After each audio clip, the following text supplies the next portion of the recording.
Hello friends, and welcome back to the channel. I'm Nick, and this is MSFS Flight Plans, a place you're really going to enjoy if you like simming, exploring, history, dry humor, and not having to worry about mapping out your next sightseeing tour, because we've got all that and a whole lot more covered right here in one convenient spot.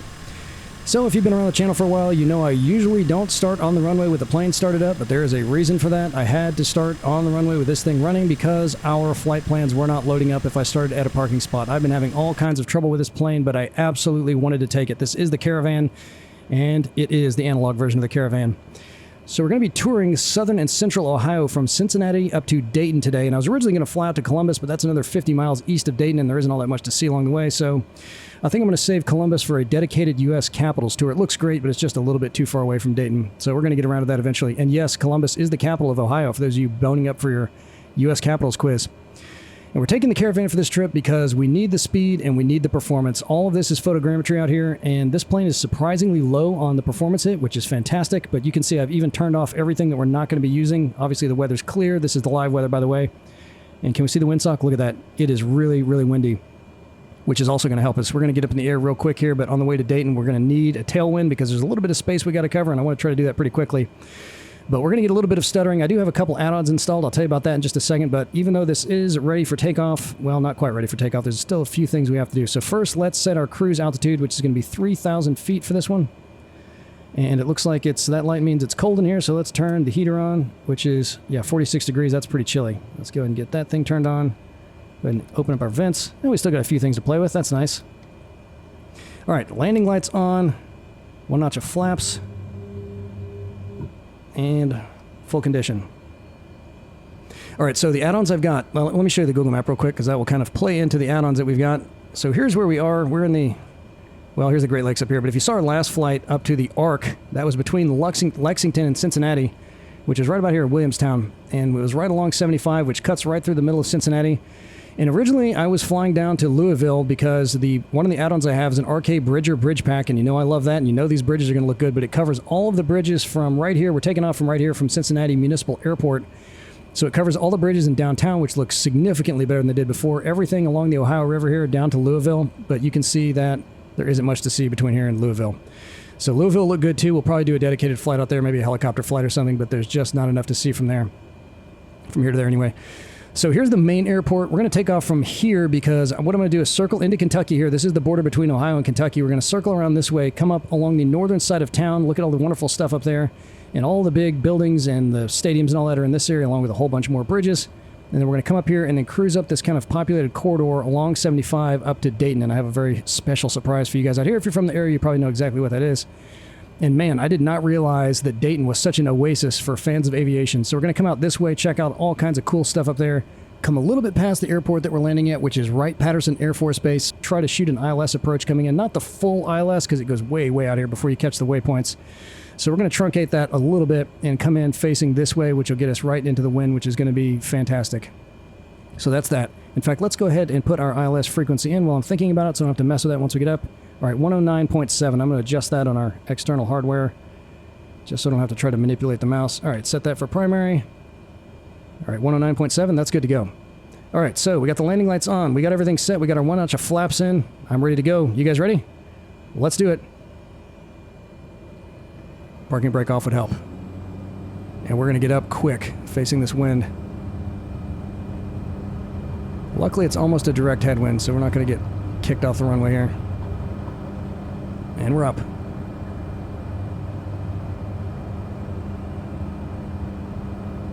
So this is the Ohio River right here in front of us. Flaps up. Autopilot on. Nav on. And we'll climb at 1,000 feet a minute. And we're on our way. Landing lights off. And we'll go ahead and pull our power back and the RPMs back a little bit. I was flying the Kodiak before this because I could start that in a parking spot and it would load the flight plan. And my engine blew up. And I did not successfully land it either. I tried to come down in a field and I crashed, which was too bad. I probably would have uploaded the video if I hadn't crashed just because it was kind of fun. All right, so we're on our way. That's fantastic. We got up in the air and we have a flight plan. We're doing well so far. All right, so we're about to get treated to our first flawless bridge crossing the Ohio River right down there to our left. And that is the Combs Bridge, which opened in 1979, and that is Interstate 275, which crosses the river there, making a complete circuit around the city. and across I-75, which again slices right through the middle of town. And if you missed our last flight, 75 runs all the way from the Canadian border in northern Michigan down to Miami, Florida. And also runs directly past Noah's Ark in Kentucky. We're using that as one of our VFR markers. And the town where it starts up in Michigan, it looks like Sault Ste. Marie, but I think it's pronounced Sault Ste. Marie. So that's where that ends, all the way up there. Another major corridor from the north to the south, or vice versa. Yeah, even in the Kodiak, I was getting worse frame rate issues than this, so this is pretty good. And despite this huge pillar right here, as you can see, the window goes back far enough that we're getting a great view out of here. Alright, so right up here on the northern bank of the river, we've got a delightful little area that is sure to please both music fans and compulsive gamblers alike. First is going to be the Riverbend Music Center, which appears to be a big indoor-outdoor venue for concerts. And according to their Facebook page, they got a big Pink Floyd cover band coming up here in May, which I might actually consider checking out. Floyd is one of my all-time favorite bands, and I really love road trips. And I have a friend who's from this area, so maybe we could work something out. So this is it right here. This is a big grassy area. This isn't the roof. This part is covered, and you can sit underneath that, but the pictures I saw, they had people sitting all out here, too.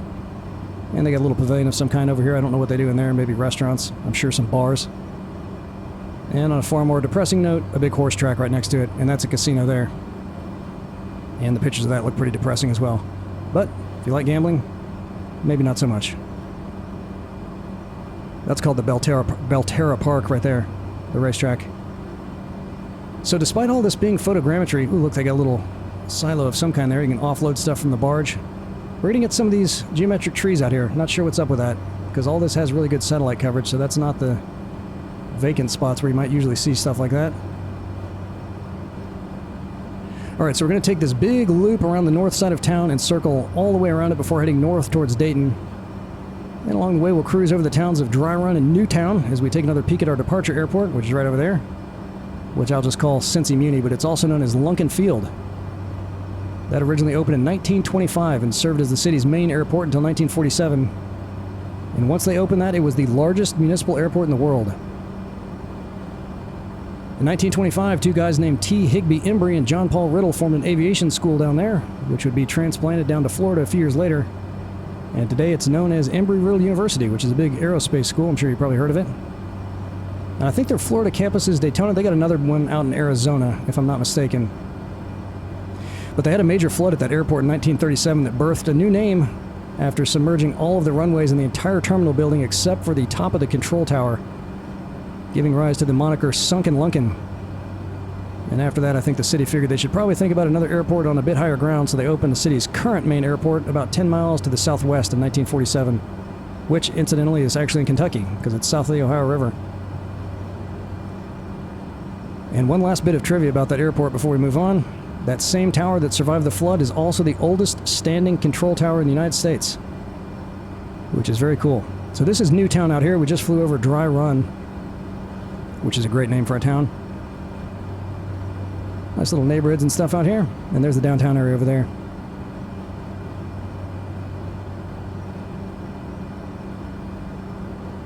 So this area we're flying over right now is called the Little Miami River Valley, and this is the Little Miami River running through here. And this is a valley because it's pretty flat compared to everything surrounding it. It's a little bit more hilly over here. It'll be slightly hilly as we head up to Dayton. But it looks beautiful. Everything looks fantastic down there.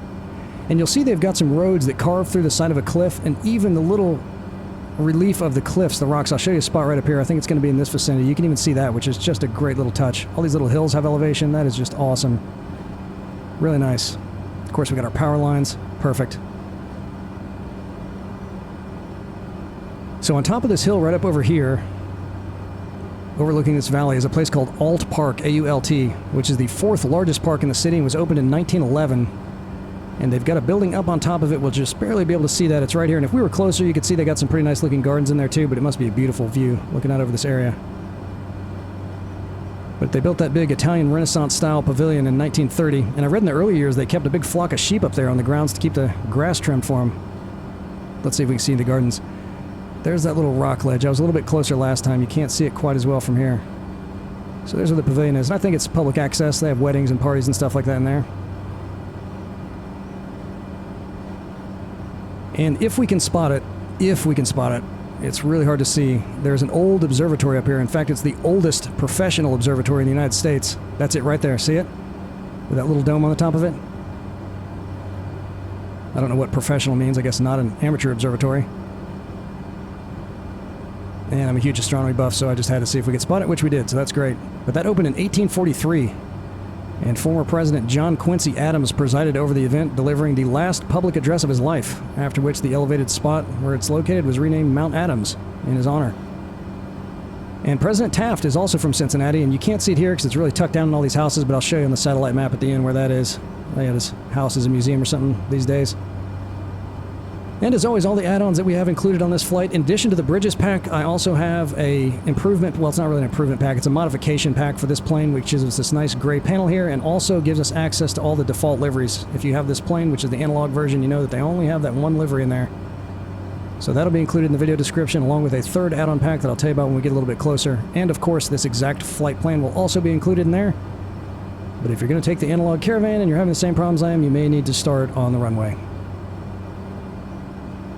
All right, up next is the campus of Xavier University, and this place was founded in 1831. This is going to be it right down here, making it the 6th oldest Catholic university in the U.S., with Georgetown being the oldest, if you're curious. That was opened in 1789, Georgetown was. Look at that, that looks great. You can see the little gardens and stuff they have down there, or at least the sidewalks cutting through there. The original campus for that place was next to St. Francis Xavier Church, which is downtown, but they moved it up here in 1912. All right, so we got a 46-knot direct headwind right now, and little NavMap says that our ground speed is 130 knots, and we're at almost, what, 170 here, so that's a pretty stiff headwind, but that's going to help us out a lot once we turn back to the north. All right, so the zoo is up next, and it's going to be right down here in this little corner, and because it's pretty heavily treed, it's going to look most like a lot of other heavily treed zoos we've seen. Not much to see. You can see some of the little buildings down there. And if you're trying to VFR spot it, just look for all these long things here, and it's going to be right to the east of that. But about a mile south of that, which we'll have no trouble seeing, is the University of Cincinnati campus. And that place is even older than the Catholic school. They opened that in 1819. And they have an enrollment of about 50,000 today, making it the second largest in the state after The Ohio State University up in Columbus, which has about 10,000 more students. Well, you can see some of the buildings in that zoo. All right, this is a big, beautiful, huge train yard that runs from up over here all the way down there. And if I could turn the graphics up even a little higher, we would see all of the train cars have elevation, which they will once we're right on top of them, but we're going to get a little bit of popping because we had to turn the graphics down some. But that looks fantastic. See all these down here? Yeah, they're popping into view. That's right, we'll just look over here, pretend like we don't see that.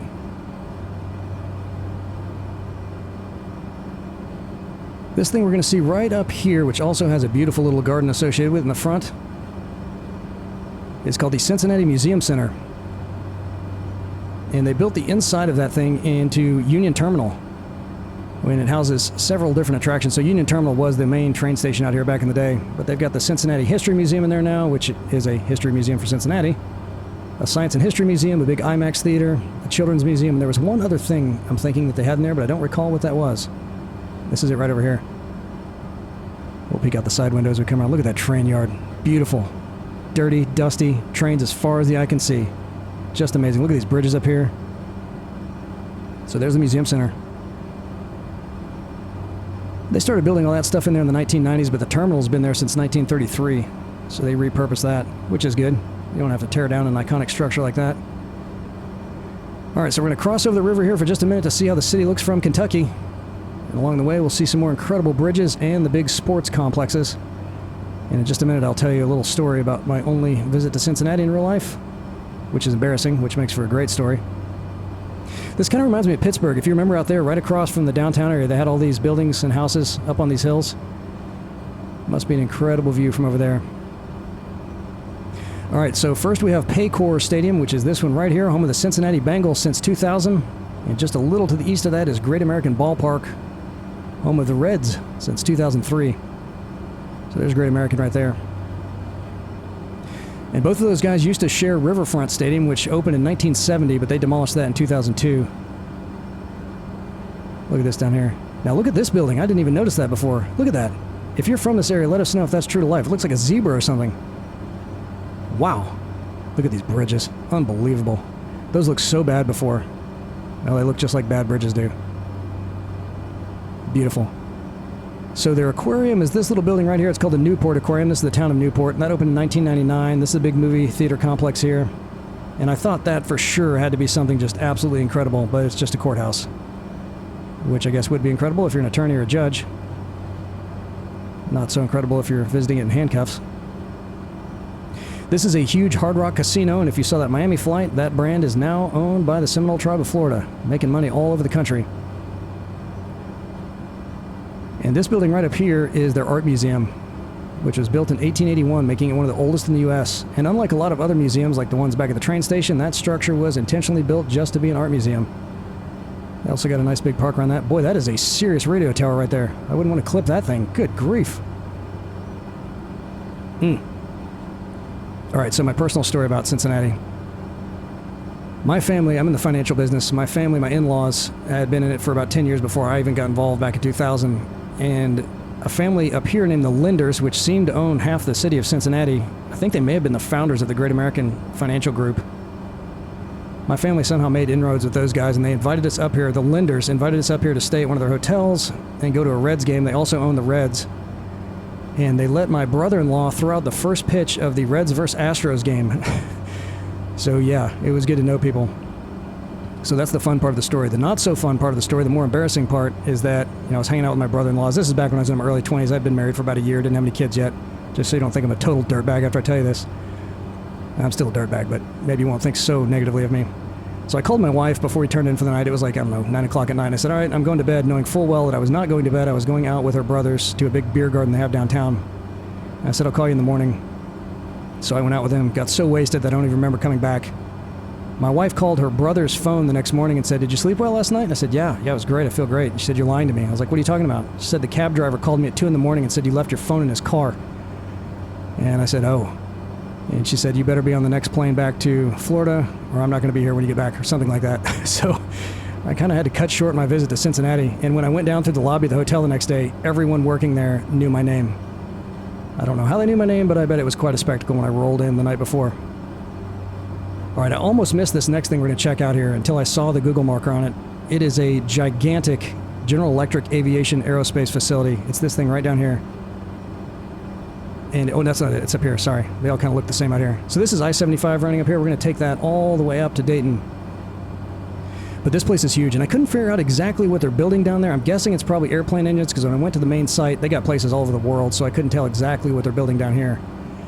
But I did see some pictures of the inside of their Welcome Center, and it looks like they've got a full-scale model of pretty much every engine they've ever built in that Welcome Center. So if you're in the area, it would probably be worth stopping by, because that looked really, really cool. And you're going to see it is a big place. Look at that. Look at this scenery down here.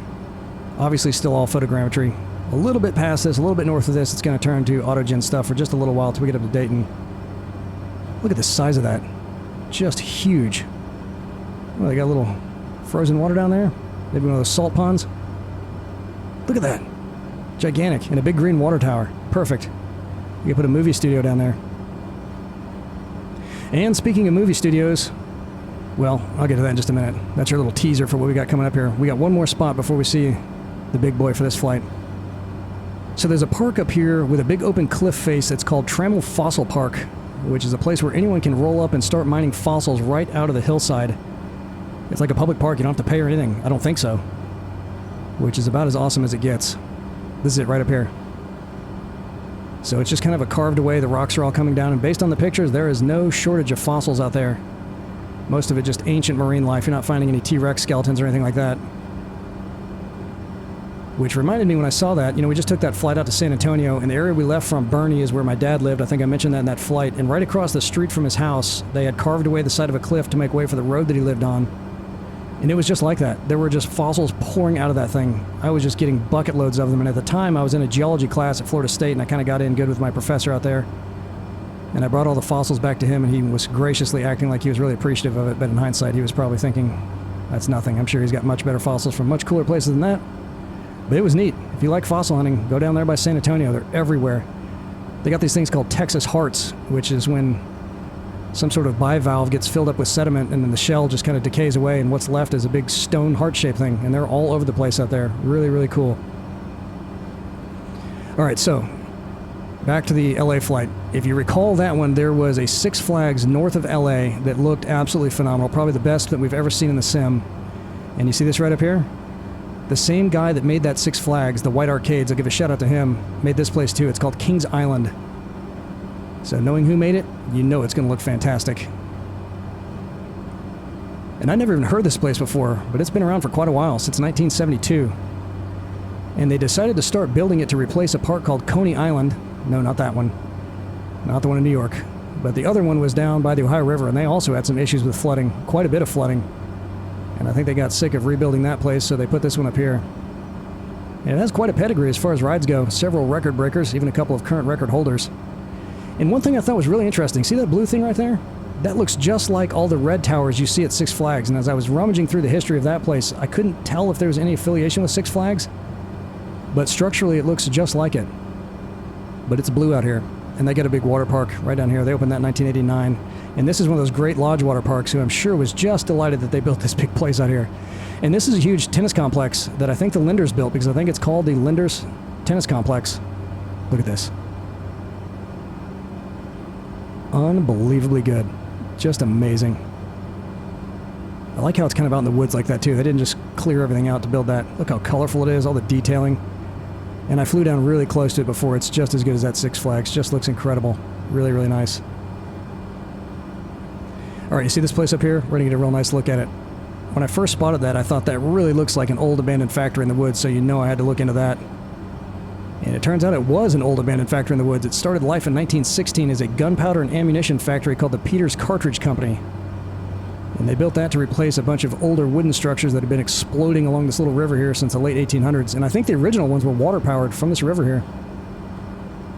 But from what I could dig up, it sounded like Peters was a big global supplier in both World Wars. But they went out of business after 1944. After World War II ended, they probably overbuilt for the demand and then just couldn't support it after that.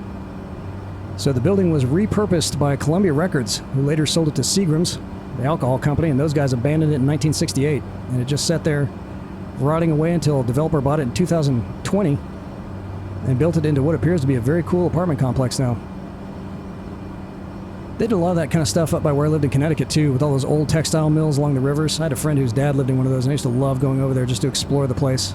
Really, really neat. Kind of like that train station that they turned into a museum. I'm glad they don't tear those old structures down. But that place back there looks really cool. I'd love to live in a place like that. All right, one more note about my trip to Cincinnati before I tell you about the history of this area.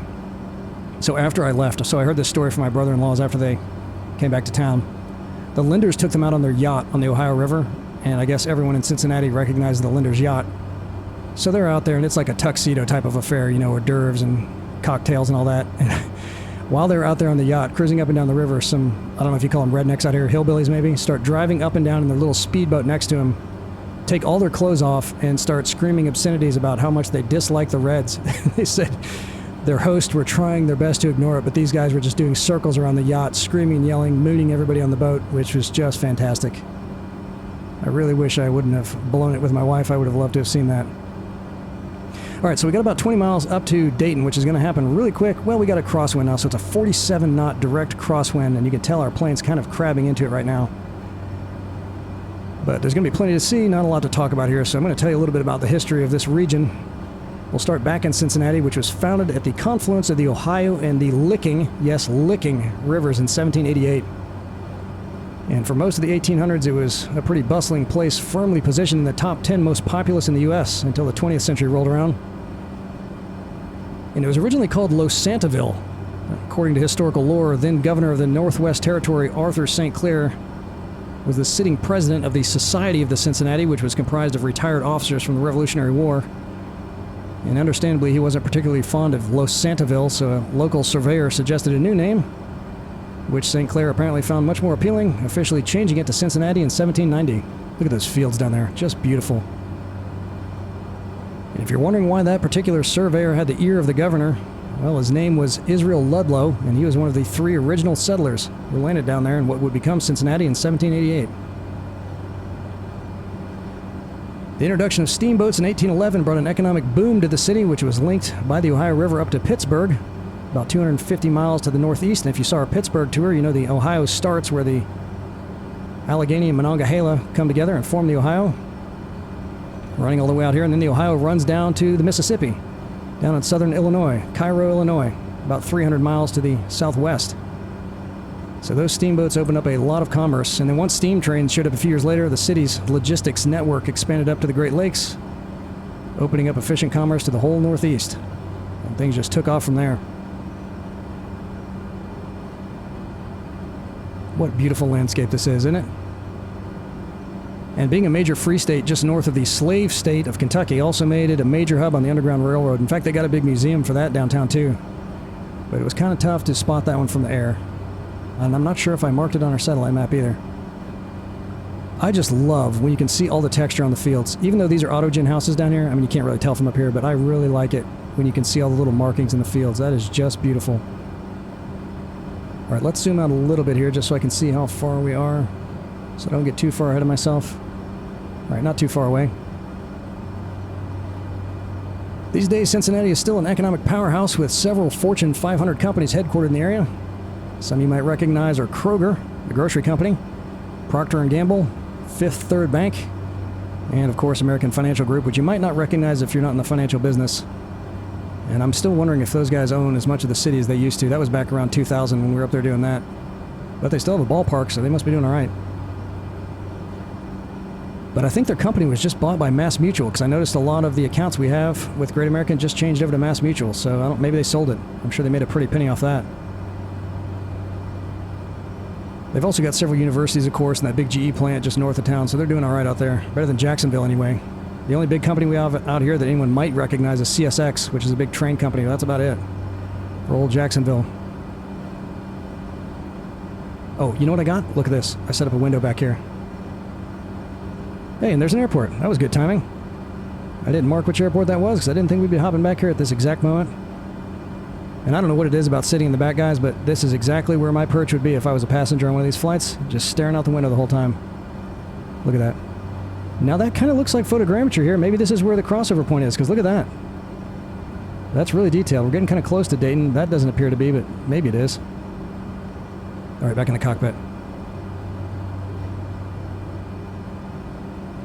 All right, so we're coming up on Dayton now, which is a little bit less interesting, but there are a couple of historical footnotes that are definitely worth mentioning, especially on our channel. It was founded in 1796 after some settlers followed the Miami River north from Cincinnati and found a few Native American camps out here. And it was named after Jonathan Dayton, who is simply referred to as a founding father, so I don't know if he was one of the originals or not. Whoa, that's a gust, huh? Well, we got a 43-knot crosswind still. We must have just crossed over into a new weather zone. In 1884, a resident named John Henry Patterson formed an outfit called the National Cash Register Company.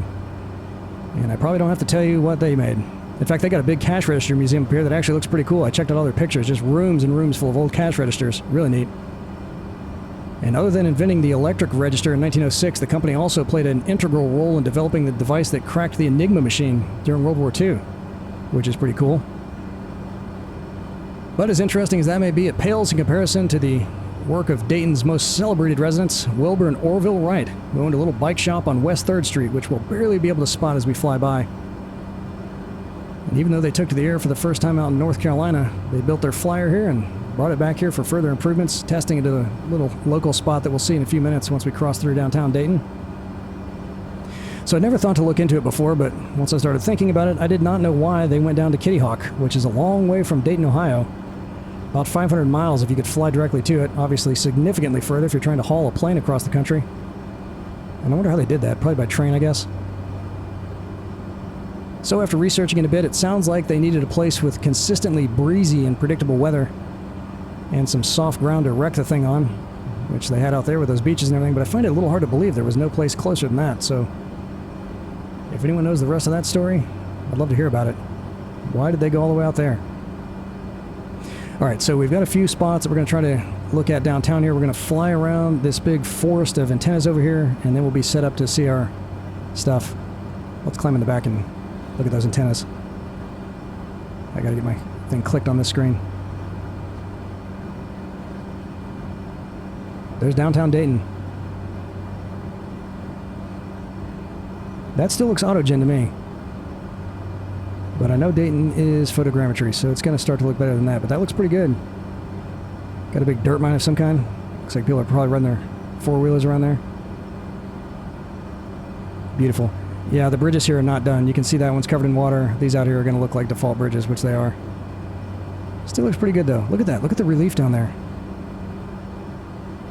So it's very interesting to me, because that's obviously autogen stuff there, but look how detailed all this is. Just fantastic. All this stuff down here, beautiful. Just beautiful. All right, we don't want to miss the Wright brothers' little shop, so let's get back up here. They've got an aviation museum down here now, but I think they have preserved their bicycle store, too, which won't look like much from up here, but I'll show you where it is.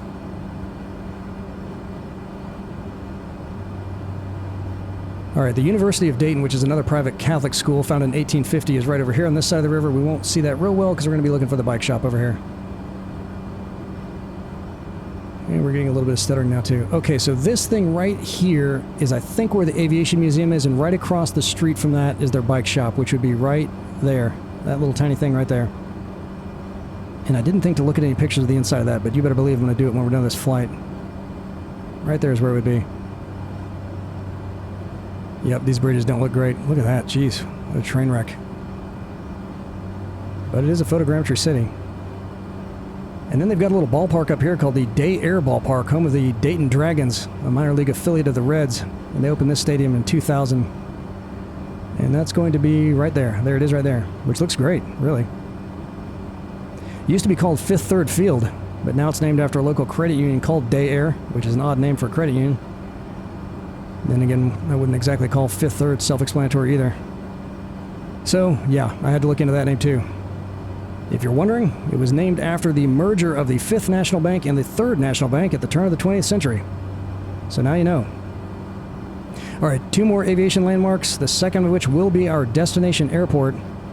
This first one are these fields right up here, which is the National Museum of the U.S. Air Force, and this place opened in 1923 and is the largest military aviation museum in the world. And they've even got some planes over here. I had an add-on installed for this. It removed all the planes, and even this stuff looked a lot worse. So if you find an add-on for that, don't put it in. And if I had my choice about seeing the Smithsonian Museum with its dozen or so aircraft again, which I did last year, or this place, this one would win a million times over. They've got just about everything you'd ever want to see down there, with the exception of the Wright Flyer, which ironically is in the Smithsonian. And just to give you a little taste of what they've got in here, in case you've never been in real life, they got one of the capsules from the Apollo program, a B-29 Super Fortress called Bockscar, B-O-C-K-S-C-A-R, which may sound familiar because it dropped the bomb on Nagasaki. They got the Memphis Belle in there, which if you saw our Memphis flight, they moved up there after that thing fell into disrepair down in Memphis. They got several presidential planes, including the one Kennedy took down to Dallas the day he was assassinated. And then for the more modern stuff, they got a B-2 Spirit and F-117, both of which we've flown on this channel, and even a reconnaissance satellite. And if you've never visited that place before, you should definitely check out their website. In fact, I'm going to link that in the description because it is just incredible, the stuff they have down there. And here comes Wright-Patterson Field. And then we'll try our ILS approach up here on runway 23 right, which is going to be this guy right here. So this spot right here is called Huffman Prairie Flying Field, and that's where the Wright brothers were doing all their testing out here. There's a little spot right there. I think they got a little memorial or something, and this is a big skeet shooting range, which is awfully close to that. But it looks like they might even have one of the little catapults down there in real life. We'll look at it on the satellite map.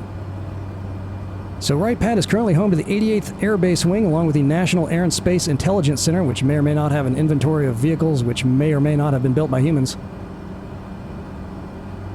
And as you can imagine, things got started out here at the very dawn of heavier-than-air flight. In fact, I'll go so far as to say that it is the true birthplace of aviation, with the Wright brothers flying and crashing all kinds of stuff out here over the years.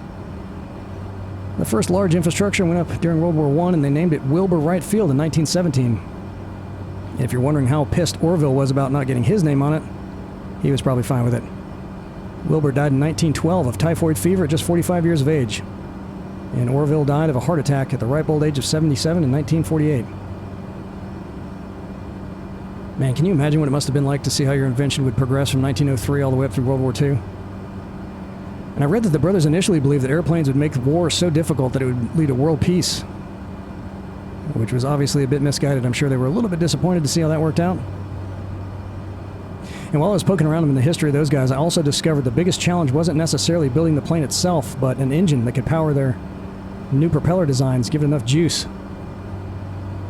But at the end of the day, the Wrights did okay financially. Weren't rich by any means. After the first several years of flight, and through several successively better iterations of their planes, nobody in the U.S. seemed very interested, including the military. But Wilbur made the grave mistake of traveling to France in 1908, where he planned to spend a year showing off his invention, about which the French were most certainly interested. And by the time anyone in the U.S. cared enough to make them a serious offer, the French were already light years ahead of what the Wright brothers had managed to develop over the same time.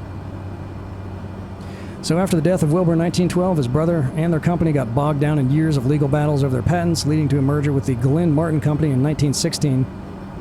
And then when Orville died in 1948, his estate was worth about $10 million in today's dollars, which certainly is a pocket change, but considering Cornelius Vanderbilt was worth almost $3 billion when he died in 1877, you'd think the guys who invented the airplane would have fared a little bit better. But I think they'd probably tell you that their specialty was in tinkering, not high finance. Okay, so let's zoom back in a little bit here because we got to get set up for this ILS approach. And I'm going to go ahead and switch over to VLOC mode as soon as we come in for our final here. So we're about to take our base leg. And we are cruising at... Oh, that can't be right. Oh yeah, okay, 207 knots. I thought it was 38 knots. That's the wind speed. Alright. So this should be pretty smooth and easy. And I haven't tried this on ILS, so we'll see how it goes. We're not following, as I mentioned before, the full ILS approach, so hopefully it'll still be fine. We should be at the correct elevation, which go ahead, or altitude. Let's go ahead and set that down to 2200. We need to get down there. And then we'll start slowing way down.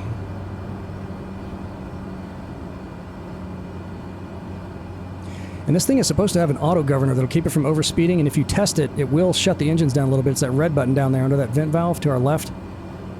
But I tried testing it out before by taking a dive down without cutting the power back, and it crashed the plane, so that may just be something fun to push and listen to instead of it actually working as it's supposed to in real life. Alright, so here we come on our final turn.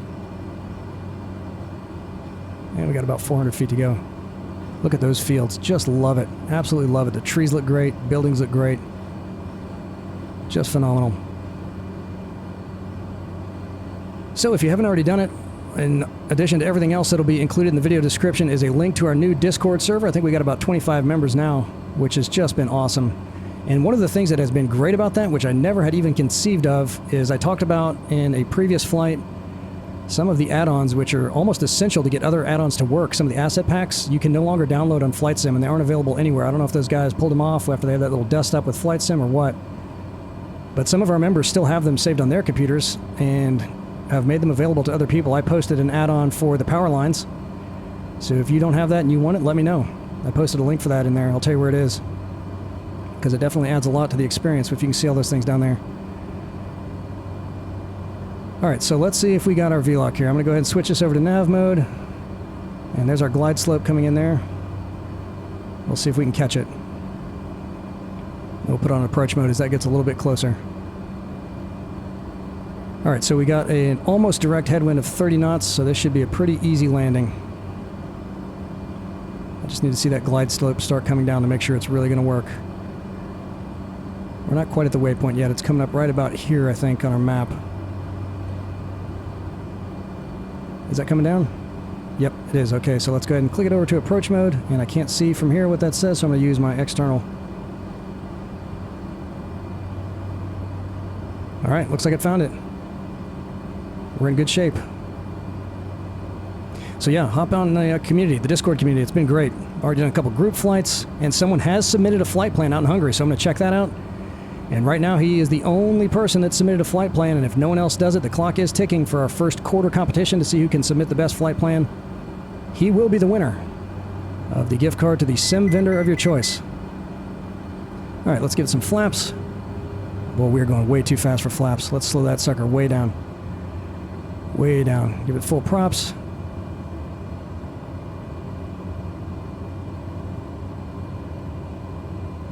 I think this thing can handle flaps up to 170 knots, so we were probably okay. Another notch. Alright, we look a little bit high for our glide slope, but this angle seems okay. Oh, we're coming back on track. We're doing all right.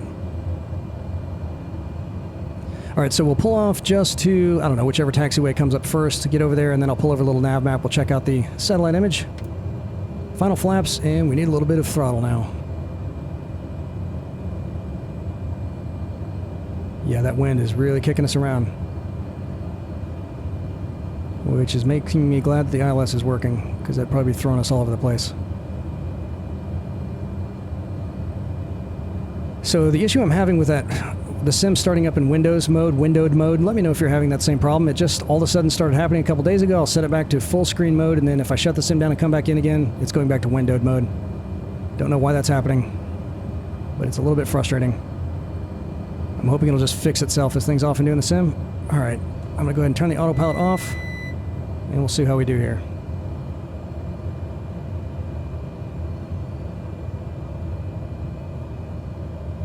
Ooh, I wonder if I can stop fast enough to get off on that first taxi right there. I might be able to do it. Let's just see.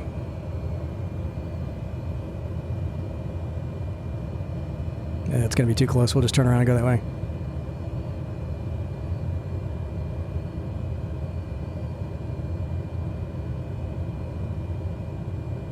Nice and easy.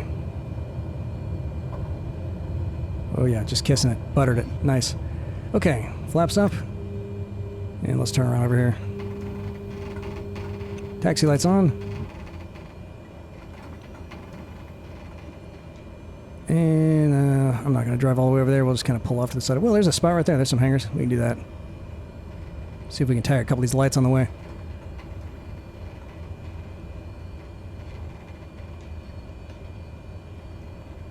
All right, here we go.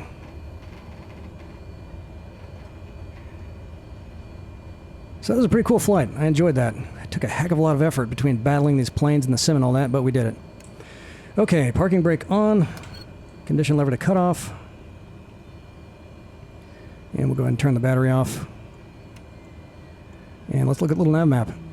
You know, I just updated little NavMap, and look what it's doing with our trail, our airplane trail. Look at that. Oh gosh, that's going to be too much for me to handle. Hold on. All right, it seems like it's done. That was annoying. But look at that. And it'll change colors based on your speed, which is kind of neat. Look at that. It used to be just be kind of a gray line that would go through there, but now it's making a colored line, which is awfully nice. All right, so here's where we left from. CINCI Muni down here. Came across our first bridge, the Combs Heil Bridge. Hell, maybe? H-E-H-L. And there's the Riverbend Music Center, which looked just like that. Just beautiful. Looks like a big pool out there, too. And a couple water slides. I didn't notice those before. And then there's the racetrack and the casino over there. Came up around Dry Run and Newtown over here. Beautiful little area. And then here's where... So there's a little Miami River running up through there, and there's Alt Park. And you can see if we were right above it, the parks look a little bit better than we were able to see over those trees. But that's that big pavilion they have up there. And then here's the observatory, which we just have to look at on Mount Addams now. And then we came over here to Xavier University, which looked fantastic. Just like that. We could see all the little sidewalks and everything. Just wonderful. Just absolutely beautiful. And then here's the zoo over here, and here's that VFR landmark. Which, you know what, in real life, you can't see much more than we could see in the sim, so that's about right. We could definitely see that building there, because I remember that little dome on the top of it, and maybe even that one there. But that was about all we could see. And then here's the University of Cincinnati. We could see all that. Looked just fantastic. That huge train yard. Look how big this is. Look at that. Gigantic. And then here's where the museum is, in the old terminal. Looked just like that. Fantastic. All those trains down there. You could see them all. Just beautiful. Saw all these beautiful bridges here. There's Paycor Stadium. And I don't know where the old stadium was. Probably in this vicinity, because I saw some old pictures of it with a city right behind it. So I don't know where exactly that was. If you're from the area, I'm sure you know. And there's Great American Ballpark, where my brother-in-law threw out the first pitch to the Astros game. And then here's the aquarium right here, and then there's that courthouse. So that's the aquarium. That's the movie theater there.